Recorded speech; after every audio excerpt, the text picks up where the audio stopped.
இப்போ எனக்குள்ள ஒரு பேர்டன் வந்துச்சு.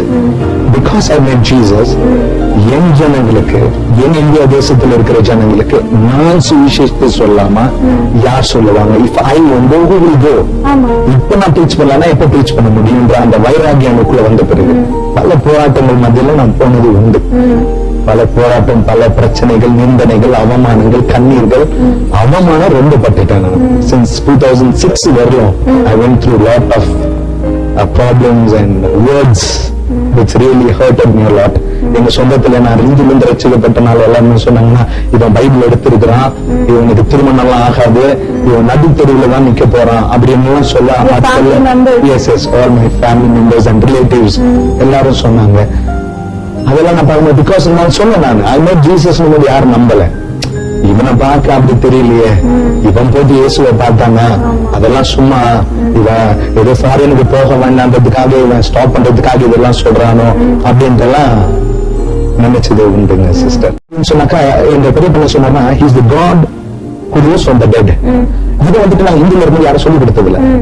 சோ நாங்களே வர்ஷிப் பண்ணிட்டு இருந்தது வந்துட்டு எல்லாம் மேன்மேட் திங்ஸ் தானே. லைக் பாத்தீங்கன்னா எல்லாமே வந்துட்டு மேன்மேட் திங்ஸ், லைக் எல்லாமே சலுகைகள் எல்லாம் வந்துட்டு மனுஷனால செய்யப்பட்டது. அப்ப யாருமே வந்துட்டு இது வரைக்கும் வந்துட்டு நாங்க 33 கோடி தேவர்களை வணங்கினாலும் கூட யார் அந்த மரணத்திலிருந்து ஜெயித்தார்கள் யாரும் எங்களுக்கு சொல்லி கொடுத்தது இல்லை. ஆனா எங்க பெரியப்பா சொல்லும் போது it was touching. He is the only God who rose from the dead அப்படின்னும் போதுதான் I had the zeal. அதை நான் பிடிச்சுக்கிட்டேன். So எப்படியாவது நம்ம பார்த்தாகணும் அப்படின்ற ஒரு zeal எனக்குள்ள வந்து. இப்போ you just now said those mantras.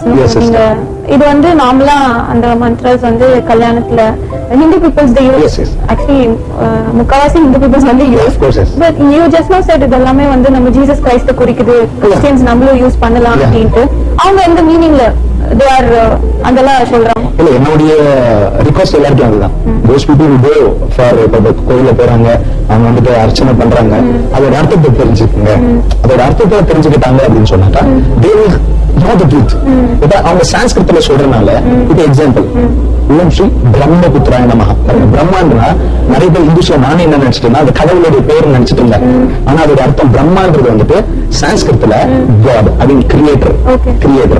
அப்ப கிரியேட்டருடைய குமாரனே உனக்கு ஸ்தோத்திரம் என்கிற அர்த்தம்.